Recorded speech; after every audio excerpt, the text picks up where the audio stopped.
Hello, good morning. जैसा कि आप सभी को पता है, हमारा रिप्रोडक्टिव सिस्टम कंटिन्यूस चल रहा है। तो आज हम रिप्रोडक्टिव सिस्टम में जानने वाले स्पर्मेटोजेनेसिस के बारे में, कैसे स्पर्म का फॉर्मेशन होता है, कैसा उसके अंदर सेल का डिवीजन होता है और फाइनली आपका मैच्योर स्पर्म बनता है। इसके बारे में हम इसका स्टेजेस, इसके फेसेस के बारे में देखेंगे, किस तरीके से इसका फॉर्मेशन होता है।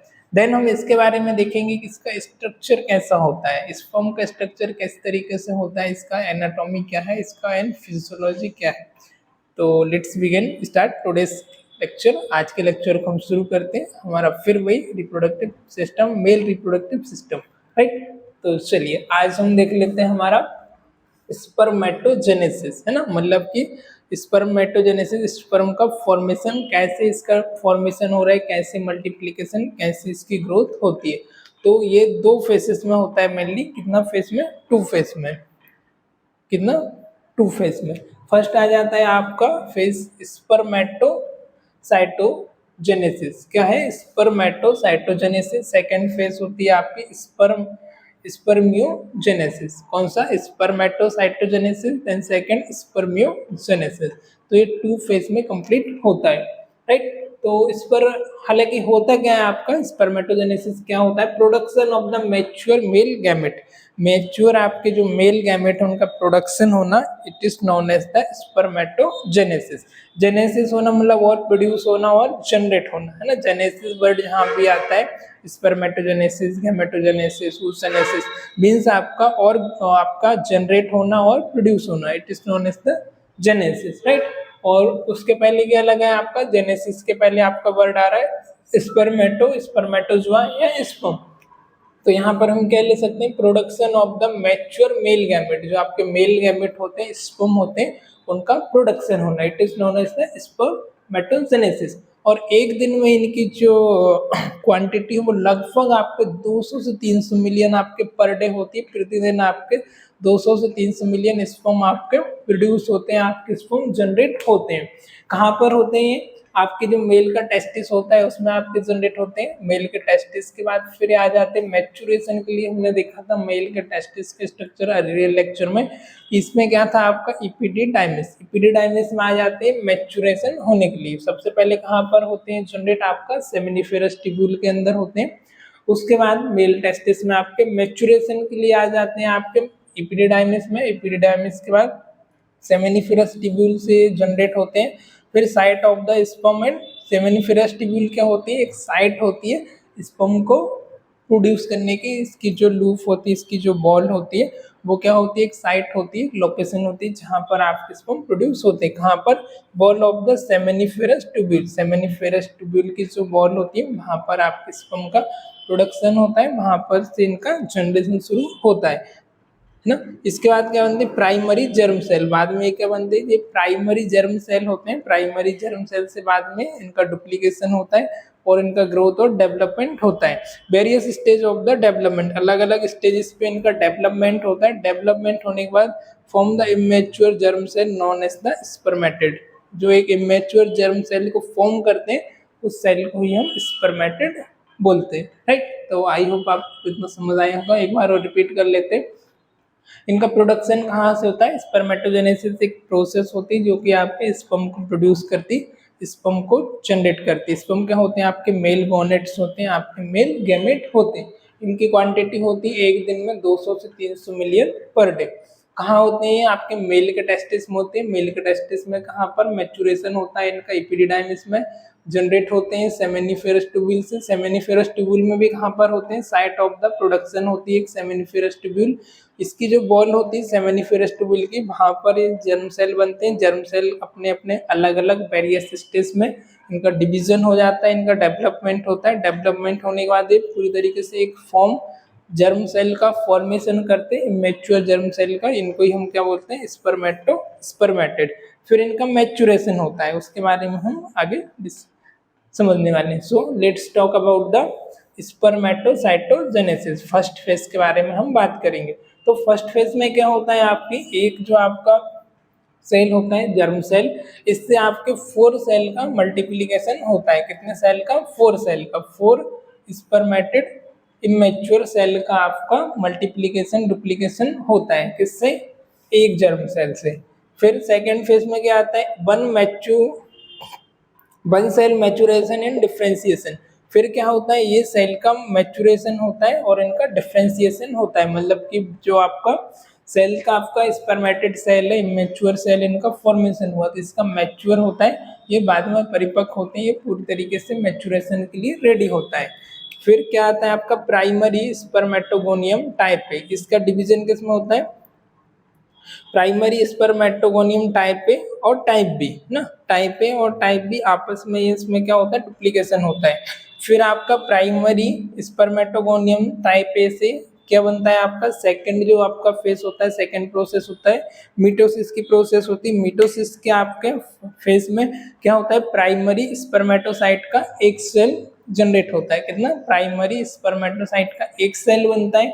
और जब एक सेल बनता है आपका प्राइमरी स्पर्मेटोसाइट, मियोसिस के बाद प्राइमरी स्पर्मेटोसाइट की आपकी जो फर्स्ट फेज होती है उसको क्या बोलते हैं, मियोसिस। अब जो मियोसिस की प्रोसेस होती है उसमें आपके दो हैप्लॉइड सेल बनते हैं, कितने, दो सेल बनते हैं, डिप्लॉइड है ना, दो आपके सेल बनते हैं। अब ये दो सेल बनते हैं कब, कौन से, फर्स्ट आपके मियोसिस के फेज में। फिर आता है आपका सेकेंडरी स्पर्मेटोसाइट। अब जो सेकेंडरी स्पर्मेटोसाइट होता है, जब ये दो सेल से और दो सेल का डिवीजन होता है, मीन्स आपके दो सेल से दो दो सेल का और डिवीजन होगा, टोटल आपका कितना, चार सेल का डिवीजन होगा। ये जो चार सेल का प्रोडक्शन हुआ, डिवीजन हुआ है, ये चार सेल आपके क्या होते हैं, इमेच्योर स्पर्मेटेड होते हैं। क्या होते हैं आपके, इमेच्योर स्पर्मेटेड, है ना, इमेच्योर स्पर्म सेल या इमेच्योर स्पर्मेटेड। अब देखते हैं कि इससे आगे क्या होता है। ये चार सेल तो बन गए, अभी चार सेल्स इनका मैच्योरेशन कैसे होता है ये हम समझने वाले हैं सेकेंड फेज में, स्पर्मेटोजेनेसिस में। अभी तक इनका जो प्रोडक्शन होता रहा था वो किसके अंदर हो रहा था, स्पर्मेटोसाइटोजेनेसिस, स्पर्मेटोसाइटोजेनेसिस। यहाँ तक आपका जो सेल्स है उनका मैच्योरेशन हुआ, उनका मल्टीप्लिकेशन हुआ, पर वो मैच्योर नहीं हुए। अब हम देखेंगे कि चार सेल का किस तरीके से मैच्योरेशन होता है, कैसे ये पूरा एक स्पर्म का मैच्योर स्पर्म को फॉर्म करते हैं, राइट। तो मैं इसको रफ करके वापस से एक स्ट्रक्चर बनाऊंगा, उसके बारे में हम समझते हैं। आई होप इतना आपको समझ आया होगा, एक बार और रिपीट करूं, राइट। तो स्पर्मेटोजेनेसिस की हमने फर्स्ट प्रोसेस देखी, फर्स्ट फेज में आता है आपका स्पर्मेटोसाइटोजेनेसिस। इसके अंदर क्या होता है, आपका सेल का डिवीजन होता है। सेकंड आपकी फेज आती है स्पर्मियोजेनेसिस, इसमें आपका सेल का डिवीजन नहीं होता है। सेकेंड फेज में क्या होता है, सिर्फ आपके सेल का मैच्योरेशन होता है, वो मैच्योर आपके होते हैं, पूरी तरीके से परिपक्व होते हैं। और फर्स्ट फेज होती है आपकी स्पर्मेटोसाइटोजेनेसिस। तो फर्स्ट फेज में क्या होता है, यहाँ पर आपके जो सेल इनका मल्टीप्लीकेशन होता है ना, इनका डिवीजन होता है।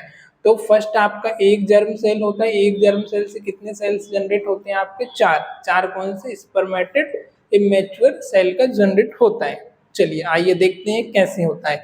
तो फर्स्ट आ जाता है आपका प्राइमरी स्पर्मेटोगोनियम टाइप ए, ठीक, और टाइप बी, दो इसका डिवीजन है, टाइप ए और टाइप बी। तो टाइप ए से डिवीजन होता है, ये होता है आपका फर्स्ट फेज होती है मिटोसिस की। मिटोसिस की फर्स्ट फेज हो गई, मिटोसिस में आपका एक और फर्दर सेल का डिवीजन हुआ। अब जो एक सेल का डिवीजन हुआ मिटोसिस की प्रोसेस में, मिटोसिस के बाद आती है आपके इसको क्या बोलते हैं, प्राइमरी स्पर्मेटोसाइटोसिस। अब इसका डिवीजन होता है आपके फेज फर्स्ट में, कौन से फेज में, मियोसिस में। मियोसिस मीन्स आपका ये एक सेल ने किसको, दो सेल को वापस से डिवीजन किया, दो सेल का इसने प्रोडक्शन किया, एक सेल दो सेल में डिवीजन हो जाता है। इस फेज को हम बोलते हैं सेकेंडरी स्पर्मेटोसाइट। अब ये दो सेल का डिवीजन होगा, ये दो सेल मिला करके चार आपके हैप्लॉइड सेल का डिवीजन करते हैं, कितने, चार। अब ये दो से दो दो सेल प्रोड्यूस होते हैं, 1 2 3 4, ये चारों सेल को हम क्या बोलते हैं, स्पर्मेटेड, मीन्स आपका इमेच्योर स्पर्म सेल। अब इसका मैच्योरेशन कैसे होता है वो हम सेकंड फेज में देखने वाले हैं। तो थोड़ा सा हम इसको पॉज करके वापस से बनाते हैं।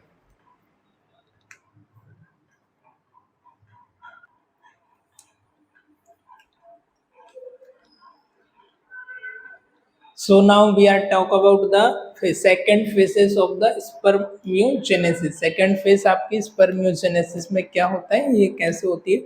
तो यहाँ पर हमने अभी तक के लेक्चर में समझा, अभी तक के पार्ट में हमने समझा कि चार आपके स्पर्मेटेड इमेच्योर सेल का फॉर्मेशन हो गया। अब ये 4 सेल को आपके मैच्योर होना है, तो मैच्योर कैसे होंगे? सेकंड सेल्स में इनका सेकंड फेज में इनका आपका डिवीजन नहीं होता है, इनका मल्टीप्लिकेशन, इनका डिवीजन नहीं होता है, सिर्फ इनका क्या होता है? मैच्योरेशन, है ना। अब इनको मैच्योर होना भी जरूरी है, अभी तक ये इमैच्योर है, इनमें मोटाइल की कैपेसिटी नहीं है, ये आपके मोटाइल नहीं है, मोटाइल मीन्स से मूवमेंट आपका नहीं कर सकते, राइट। तो अब इनको मैच्योर होना है, तो मैच्योर कैसे होंगे? इनमें गोल्गी बॉडी का फॉर्मेशन होगा, सेंट्रियोल्स का होगा, माइटोकॉन्ड्रिया का होगा, है ना। हमने सेल्स स्ट्रक्चर में देखा, सेल्स में क्या क्या होता है? गोल्गी अपरेटस होता है, माइटोकॉन्ड्रिया होता है ना, सेंट्रोसोल्स होता है, साइटोप्लाज्म होता है, तो एक्सेट्रा। तो इसमें भी आपका आगे इनका फॉर्मेशन होना बाकी है। तो गोल्गी फेज में क्या होता है बेटा? Golgi body enzyme form the acrosome. क्या होता है इनमें? एक्रोसोम बनता है, गोल्गी बॉडी का फॉर्मेशन होता है, कुछ एंजाइम का फॉर्मेशन होता है और कुछ एक्रोसोम का वहां पर फॉर्मेशन एंड डेवलपमेंट होता है। सेकेंड फेज में आ जाता है एक्रोसोमल फेज। एक्रोसोमल फेज में क्या होता है? आपके acrosome condense around the nucleus, nucleus के आइट साइड आपका एक्रोसोम का फॉर्मेशन होता है, एक्रोसोम वहां पर बनना शुरू होता है। फिर बनती है आपकी टेल फेज फाइनली, ठीक है। अभी तक हमने देखा आपका गोल्गी फेज में क्या क्या बन रहा है आपका? गोल्गी बॉडी, एंजाइम और एक्रोसोम, ठीक है। एक्रोसोम जैसे इसमें डाइजेस्टिव एंजाइम मैंने अभी बताया।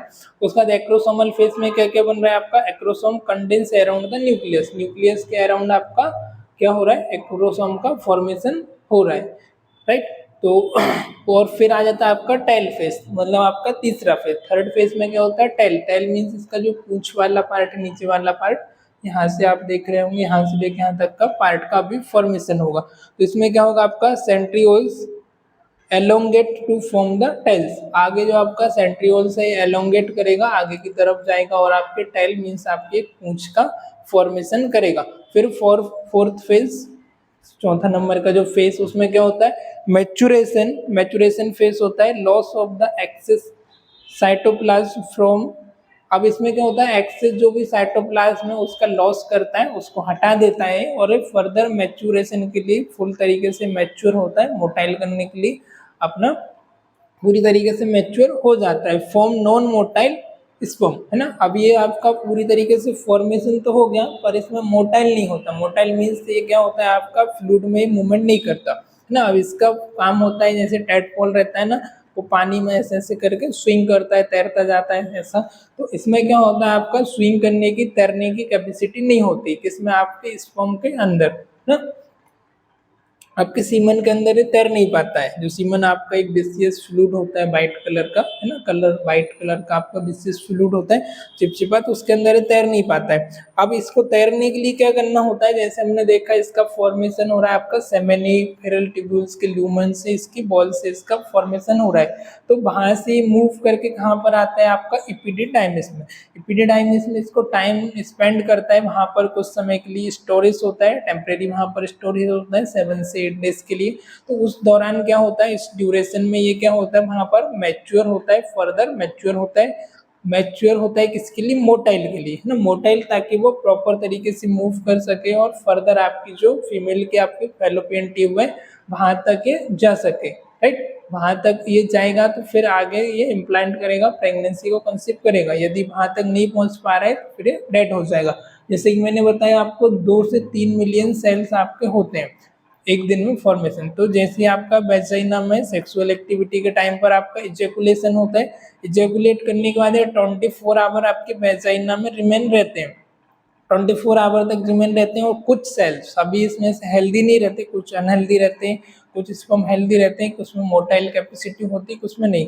तो कुछ तो 24 आवर आफ्टर बाद वहीं पर डेड हो जाते हैं और कुछ उसमें से 1-2 ही पहुंच पाते हैं आपकी फैलोपियन ट्यूब तक, है ना। फैलोपियन ट्यूब तक 1-2 ही वहां तक पहुंच पाते हैं आगे प्रेगनेंसी को कंसीव करने के लिए, नहीं तो सब इधर ही डेड हो जाते हैं। तो आपका स्पर्म मोटाइल होना चाहिए, आपका हेल्दी भी होना चाहिए, तभी आपको प्रेगनेंसी कंसीव होती है और उनका जो अमाउंट है वो इतना होना चाहिए, राइट। तो हाँ, तो हम अभी देख रहे थे आपका, अब हम देखेंगे इसका एक मैच्योर आपका फॉर्मेशन हो गया। अभी हमने इसको 4 फेजेस में, 4 स्टेज में देखा। फर्स्ट में देखा हमने गोल्गी फेज, सेकंड में देखा एक्रोसोमल फेज, थर्ड देखा टेल फेज और फोर्थ में हमने देखा मैच्योरेशन फेज। अब ये फुली मैच्योर हो गए, फुली मैच्योर होने के बाद मोटाइल कैपेसिटी आने के बाद इस तरीके से ये बन जाता है। अब इस तरीके से बन गया तो हम इसका एनाटॉमी स्ट्रक्चर देखेंगे आपका कैसा होता है। ऊपर का ये पार्ट देख रहे होंगे आप, सर्कल पार्ट, ये होता है आपका हेड वाला पार्ट। हेड वाले पार्ट में आपका एक्रोसोम होता है, जिसके अंदर आपके डाइजेस्टिव एंजाइम कंटेंट होते हैं। फिर आता है आपका न्यूक्लियस। आप देखोगे न्यूक्लियस बीच में, न्यूक्लियस में कितना होता है, 23 आपके क्रोमोसोम होते हैं। क्रोमोसोम डिसाइड करते हैं जब भी आपका बेबी बर्थ लेगा, कंसीव करेगा, तो उसके कैरेक्टर कैसे होने वाले, उसका हेयर कैसा होगा, उसका फेस कट कैसा होगा, राइट, उसकी वॉइस कैसी आएगी, तो ये सारी चीज़ें, उसकी आई का कलर कैसा होगा, आईब्रो कैसी होगी, ये सारी चीज़ें किससे डिसाइड होती है, आपके क्रोमोसोम से। तो इसमें कितने 23 क्रोमोसोम होते हैं मेल के आपके एक स्पर्म में। फिर आता है आपका collar contain many mitochondria. Collar आप नीचे देखोगे, इसमें आपके मैनी माइट्रोकॉन्ड्रिया कंटेन होते हैं, जो कि एक पावर हाउस होते हैं, इसको पावर इसको देते हैं। फिर नीचे आता है आपका फ्लैजिलम। अब फ्लैजिलम होता है टेल फेस में होता है, बीच में हमने देखा मिडिल फेस है, ऊपर का जो है हेड फेस है। तो यहाँ से नेक के यहाँ से ये क्या करता है, मूवमेंट करता है, यूं यूं, जब ये जैसे स्विमिंग करता है, पानी में तैरेगा, तो जैसे टैडपोल मछली रहती है ना, वैसे ऐसे करके जिग जैग तैरती। तो ऐसे ये भी आपके सीमन के अंदर जब तैरता है, तो ऐसे ऐसे जिग जैग मूवमेंट करता है। तो ये नेक के पास से पॉसिबल होता है। उसके बाद आती है टेल। तो जो टेल वाली पार्ट होती है वो क्या करती है, हमने कोई भी टैडपोल या मछली देखा है, जब भी वो तैरती है इस तरीके से जिगजैग, उसकी जो टेल होती है इसको आगे की तरफ स्विमिंग करने में, उसको फ्लूइड में तैरने में हेल्पफुल होती है। उसके बाद आता है एक्रोसोमल वाला जो पार्ट होता है, ऊपर हेड वाला पार्ट, ये क्या करता है आपका, जब इम्प्लांट होता है आपका, तो ये कंटेन करता है आपके oocyte के साथ फीमेल oogenesis के लिए। तो ये क्या करता है, पेनिट्रेट करता है आपके जो आपके ओवम होते हैं उसके साथ पेनिट्रेट करता है। पेनिट्रेट इन द सेंस कि यहाँ पर आपका ये ओवम है, तो ओवम से आके क्या करेगा, कनेक्ट करेगा, है ना, ओवम को, जैसे कि अभी इधर से आया और इसके साथ अटैच हो गया, ठीक है। तो ये क्या कर रहा है, उसके साथ पेनिट्रेट कर रहे हैं। पेनिट्रेट करने के बाद ही ये दोनों आपस में कनेक्ट होते हैं, फिर वापस से जाके प्रेगनेंसी कंसीव होती है ना। मेल का आपका oocyte और आपका फीमेल का, मेल के आपके गैमेट, है ना, oogenesis हम उसको बोलते हैं, oocyte का ओवम का जो फॉर्मेशन होता है उसको, इसको हम क्या बोलते हैं, स्पर्मेटोजेनेसिस। ये स्पेशली होता है आपके मेल्स में। तो इस तरीके से हमने यहाँ पर देखा कि इसका स्ट्रक्चर क्या होता है, इसका फंक्शन क्या होता है। इस तरीके से आपका जो स्पर्म है उसका फॉर्मेशन होता है, फर्स्ट फेज में क्या होता है और सेकेंड फेज में क्या होता है। फर्स्ट फेज में सिर्फ उसका डुप्लीकेशन होता है, उसका मल्टीप्लीकेशन होता है, जो कि हमने देखा प्राइमरी और सेकेंडरी म्यूसिस माइटोसिस की प्रोसेस होती है। उसके बाद आपके 4 स्पर्मेटेड सेल का फाइनली प्रोडक्ट बनते हैं, आपके 4 स्पर्मेटेड सेल्स बनते हैं जो कि इमेच्योर होते हैं। सेकेंड फेज में उनको मैच्योरेशन होना होता है। मैच्योरेशन फेज भी आपकी 4 फेज में होती है। उसमें आ जाता है फर्स्ट आपका गोल्गी फेज, एक्रोसोमल फेज और आपका tail phase, then finally maturation phase. अब मैच्योर तो हो गया पर ये मूवमेंट के लिए कैपेबल नहीं होता है। तो मूवमेंट के लिए हमने कल के स्ट्रक्चर में देखा, आपका इपीडिडाइमिस होता है आपके टेस्टिस के साइड में। सेमिनिफेरल से इसका प्रोडक्शन होके जनरेट होके सेमिनिफेरस ट्यूब्यूल के बाद ये आपका बासा फ्रेंड्स के बाद आपका इपीडिडाइमिस में आ जाता है। इपीडिडाइमिस में 7 डेज के लिए मैच्योर होता है, वहाँ पर मोटाइल के अपना जो फंक्शन है, कैपेसिटी, उसको गेन करता है। उसके बाद फिर यदि आपका इजेकुलेट होता है ड्यूरिंग सेक्सुअल एक्टिविटी, तो आपके वेजाइना में स्पर्म जैसे आपका सीमन इजेकुलेट होता है, वहाँ पर 24 आवर रिमेन रहता है। 24 आवर के बाद ऑटोमेटिक इसका डेड हो जाता है। तो कुछ सेल रहते हैं जो मोटाइल, जो मूवमेंट करके, मतलब आपका एक बार में इजेकुलेट हुआ, जस्ट एग्जाम्पल कि आपका भाई एक 10 मिलियन सेल भी हुए, तो 10 मिलियन में से मुश्किल से 4-5 ही आपके, 1-2 ही आपके फेलोपियन ट्यूब तक आपका वहाँ तक पहुँच पाते हैं उसको पेनिट्रेट करने के लिए, आपके ओवम के साथ कांटेक्ट करने के लिए। बाकी के सेल क्या होते हैं, डेड हो जाते हैं, राइट। तो जैसे ये पहुँच जाता है आपका फीमेल का ओवम और आपका स्पर्म कनेक्ट करता है, कांटेक्ट करता है, उसके बाद आपका फर्टिलाइजेशन का प्रोसेस वहाँ से शुरू होता है। फिर वहाँ पर ये आपकी प्रेगनेंसी कंसीव नहीं होती, वहाँ पर इम्प्लांट नहीं होता है। वहाँ से वापस से आपका 7 डेज के अंदर अंदर कहाँ पर आ जाता है, आपके फीमेल के यूट्रस में, गर्भाशय में। गर्भाशय में जो एंडोमेट्रियम लेयर होती है उससे आकर अटैच हो जाता है और फिर धीरे धीरे करके इसका एम्ब्रायो का डेवलपमेंट होता है और फिर ये डेवलपमेंट होता है। इसके बारे में हमने अर्लियर लेक्चर में, फर्स्ट लेक्चर में ही समझ चुके हैं, राइट। तो आई होप आज का लेक्चर आपको समझ आया होगा, और कोई डाउट हो तो फिर you can leave your comment in comment box. Then कल के लेक्चर में हम उसको कवर करेंगे। बाकी आज के लिए तो फिलहाल इतनी। तो आज हमने इसका मल्टीप्लिकेशन के बारे में समझा, ग्रोथ फेज के बारे में देखा किस तरीके से ग्रोथ होता है, और आपका स्ट्रक्चर देखा आपका किस तरीके से स्ट्रक्चर होता है, राइट।